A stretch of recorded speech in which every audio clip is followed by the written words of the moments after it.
Hi, I'm Tim the Trailman, and I work for AQHA, and today I'm going to show you how to measure the various obstacles that you may use at home to practice trail.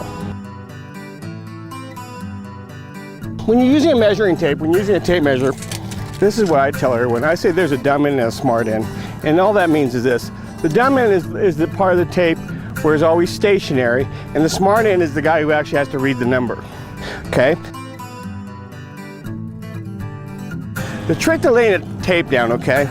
We like a tape that has a little width to it, and you just gotta get used to standing behind the tape and putting it on the ground, okay? I'm pretty good at doing that. This time I'm gonna kick the first pole because I can get that 3-foot spot. I like stomping the pole in the ground a little bit. Then coming to this end, this time, the second time I measure the pole, I lift the pole. So I'm gonna lift it in the air and place it back down at 3 foot. Noticing that my tape always stays really straight, like it doesn't bend or curve, because I always put a little pressure on it and pressure down. I call it pushing the tape, pushing the tape. Like you always like to know the distance of your boot, okay? So like my boot is just a hair, pretty darn close to 1 foot. Pretty darn close to 1 foot. And you'll find it pretty common that most people's feet or your shoes about a foot. So, in case there's that time you don't have your tape measure, you have to be able to walk a good straight line. Now I like the square-toed boots, okay? 1, 2, 3, 4, 5, and 6 and a little bit. Okay? So my boots are a hair longer than 12 inches. So 1, 2, 3, 4, 5, and just a little bit. 6 feet. So if you don't have a tape measure, that's one way of doing it. The second way to be a cheat, okay, is to use the poles, okay? Each pole's 12 foot. On my, I know the width of my stripes. I know that on each end is 1 foot. I know that the other stripes are 2 foot. This is the normal way we like to paint poles. A 1 foot stripe on the end, 5 2-foot stripes in the middle, and then one 1 foot stripe on the end. That's just the common way. That's just so that the white is in the center, okay? Knowing that white is in the center and that's 6 foot, I can actually use this pole as a measuring stick.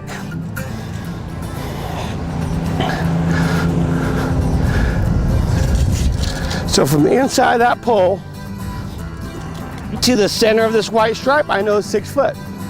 So if I don't have my tape measure, I don't want to walk it, I find a pole that I'm real sure is 12 foot or know where the 6 foot spot is on the pole. And then I can move the pole up this way, or actually put it in the center there, and know that this pole, the end of this pole here, should be 6 foot. So that's another way of measuring poles out in the field when you don't have a tape measure. Now, I'm kind of lazy, so what I call this term burying the pole. And so after I measure like the poles, what I like to do is come by and place some dirt by the poles. And this is so when we're on the horses, that if a horse hits this pole, it doesn't move. Nothing more aggravating than after the horse hits the poles a little bit, we have to get up and down, get up and get off your horse, fix the pole, readjust it, and then get back on your horse again. And that gets kind of old after a while. So I'm burying the first 3 poles here. I still have to measure the 4th one. So we'll measure the 4th pole now. So in the field, I call when I'm course designing at major shows, normally someone furnished me with a lot of 12-foot stripe poles. If you want to start cheap, inexpensive, I'm going to tell you go buy some landscape timbers. The various Lowe's, Home Depot, $3. Just make sure you get some straight ones. But go outside, get some landscape timbers, and it can do the same thing. For most of your obstacles, your walk, jog, lopes, you can use the landscape timbers. When you start building the spokes, some fans, you actually need the 12-foot distance. So setting up the course is about being good with your tape measure, making sure everything is very symmetrical in the line, making sure you're not moving the wrong pole when you're measuring, okay?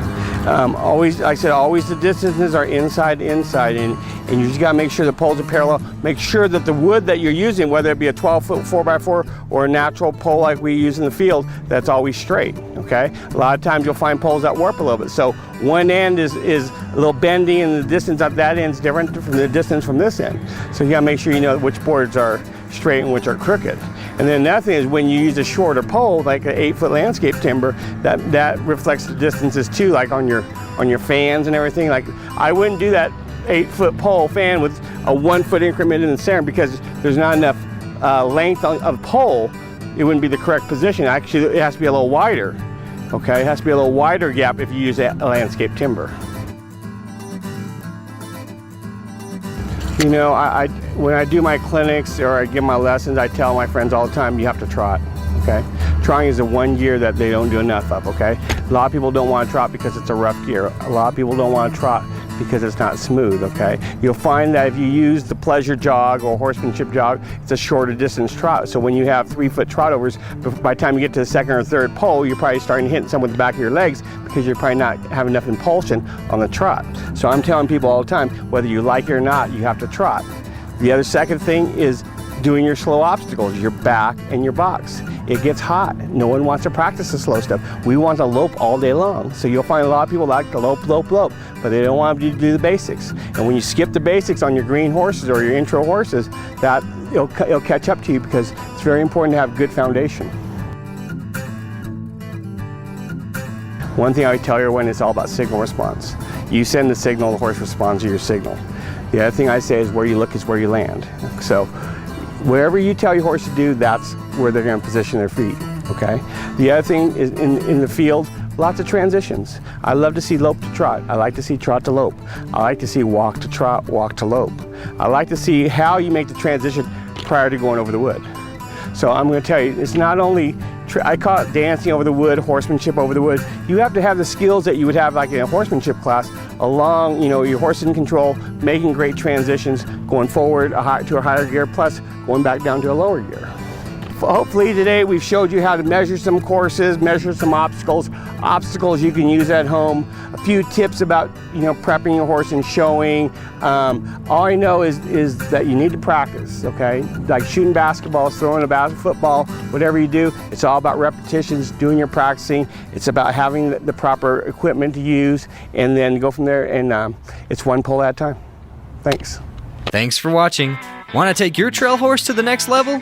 We highly recommend that you get a copy of AQHA's premium how-to DVD, Showing to Win Trail, the best how-to trail class video on the market. It will show you how to successfully navigate an AQHA trail class pattern and explains the scorecard.